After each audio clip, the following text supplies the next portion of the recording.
उत्तराखंड की वादियां सदियों से देवभूमि कहलाती हैं। हिमालय की गोद में बसे इस राज्य के मंदिर, नदियां और जंगल हर यात्री को आध्यात्मिक सुकून देते हैं। लेकिन इन्हीं शांत वादियों के भीतर कुछ ऐसे अंधेरे कोने भी छिपे हैं जहां जाने से गांव वाले भी कतराते हैं। ऐसी ही एक दास्तान है कर्ण पिशाचिनी की।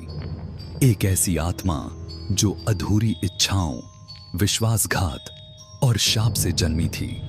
कहा जाता है कि वह सिर्फ रात के अंधेरे में दिखती है और उसका लक्ष्य वही होता है जिसकी किस्मत में उसके प्रकोप से टकराना लिखा हो।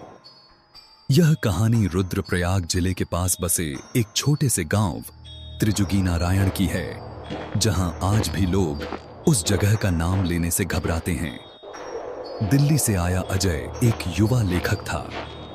हॉरर और लोक कथाओं पर रिसर्च करना उसका शौक था। उसने सुना था कि उत्तराखंड के कई गांवों में पिशाचिनी और चुड़ैल की कहानियां सच मानकर सुनाई जाती हैं। वह इन कहानियों को इकट्ठा कर एक किताब लिखना चाहता था। अजय को एक बुजुर्ग पत्रकार ने खास तौर पर त्रिजुगी नारायण गांव का जिक्र किया था। वहां एक जगह है जहां औरतों का अकेले जाना मना है। लोग कहते हैं कि वहां कर्ण पिशाचिनी रहती है। यही सुनकर अजय ने अपनी यात्रा शुरू की। गांव पहुंचते ही उसका स्वागत प्राकृतिक खूबसूरती ने किया। चारों ओर देवदार के घने जंगल, दूर बर्फ से ढकी चोटियां और बीच में बसा छोटा सा गांव। लेकिन गांव वालों की आंखों में एक अनकही चेतावनी छिपी थी। जब अजय ने कर्ण पिशाचिनी के बारे में पूछा तो सब चुप हो गए। सिर्फ एक बुजुर्ग औरत लक्ष्मी दाई ने धीरे से कहा, बेटा, उस रास्ते मत जाना। रात को तो बिल्कुल मत जाना। वहां जो गया है वो लौटा तो सही, मगर इंसान जैसा नहीं रहा। अजय ने दाई से जिद करके सच्चाई जाननी चाही। लक्ष्मी दाई ने उसे 100 साल पुरानी घटना सुनाई।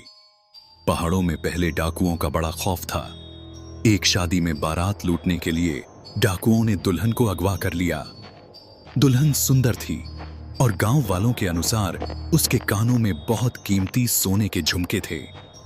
डाकुओं ने उसकी हत्या कर दी और उसके कान काटकर झुमके निकाल लिए। मरते वक्त उस औरत ने शाप दिया कि जो भी इस जगह से गुजरेगा और जिसके दिल में लालच होगा उसका वही हाल होगा। तब से लोग कहते हैं कि उसकी आत्मा कर्ण पिशाचिनी बनकर वहीं भटकती है। अजय यह सुनकर और भी उत्साहित हो गया। उसने सोचा, यही मेरी किताब की सबसे दमदार कहानी होगी। अजय ने गांव के एक लड़के कमल को मनाया कि वह उसे उस जगह तक ले चले। कमल डर रहा था, लेकिन पैसों और शहर घुमाने के वादे ने उसे राजी कर दिया। रात के करीब 9 बजे दोनों उस जंगल वाले रास्ते पर पहुंचे। चांदनी धुंध से ढकी थी। पेड़ों से अजीब सी सरसराहट आ रही थी। चलते चलते कमल ने फुसफुसाकर कहा, भैया, यहां से आगे मत चलो। देखो, हवा भी ठंडी हो गई है।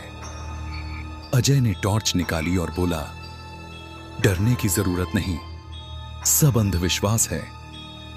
जैसे ही उन्होंने आगे कदम बढ़ाए, अचानक पत्तों की सरसराहट बंद हो गई। जंगल मानो सांस रोककर खड़ा हो गया। तभी टॉर्च की रोशनी में एक झलक दिखाई दी। सफेद साड़ी में एक औरत, जिसके कानों से खून टपक रहा था। अजय ने समझा, शायद कोई औरत होगी। वह आगे बढ़ा, लेकिन कमल पीछे भाग गया। अब अजय अकेला था। औरत धीरे धीरे उसकी तरफ मुड़ी। उसका चेहरा आधा जला हुआ था। आंखें लाल अंगारों जैसी चमक रही थीं। सबसे डरावनी बात यह थी कि उसके कान सचमुच कटे हुए थे और जगह जगह से ताजा खून बह रहा था। उसने बहुत धीमी लेकिन दर्दनाक आवाज में कहा, मुझे मेरे कान लौटा दो। अजय का गला सूख गया। वह भागने ही वाला था कि अचानक उसके बैग की चेन अपने आप खुल गई और अंदर रखा सोने का लॉकेट बाहर गिर पड़ा। पिशाचिनी ने लॉकेट को उठाया और अजय की तरफ बढ़ने लगी। अजय चीखा, यह मेरा है, मैं चोरी नहीं कर रहा।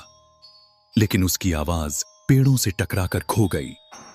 कर्ण पिशाचिनी ने उसके कंधे पर हाथ रखा। अजय को लगा जैसे उसकी पूरी देह बर्फ बन गई हो। अचानक पूरा जंगल गूंज उठा और अजय की आंखों के सामने धुंध छा गई। सुबह जब गांव वाले जंगल के पास पहुंचे तो उन्होंने अजय को बेहोश पाया। उसकी आंखें खुली हुई थीं, लेकिन उनमें कोई चमक नहीं थी। जब वह होश में आया तो हकलाते हुए बोला, वो सच है, कर्ण पिशाचिनी सच है। उसके कान कटे हुए हैं। उसने मुझसे मेरा सोना ले लिया। गांव वालों ने देखा कि उसका लॉकेट गायब था। लक्ष्मीदाई ने लंबी सांस ली और कहा था बेटा, वह हर उस इंसान के पीछे जाती है जिसके पास सोना हो। उसे अपने कान वापस चाहिए।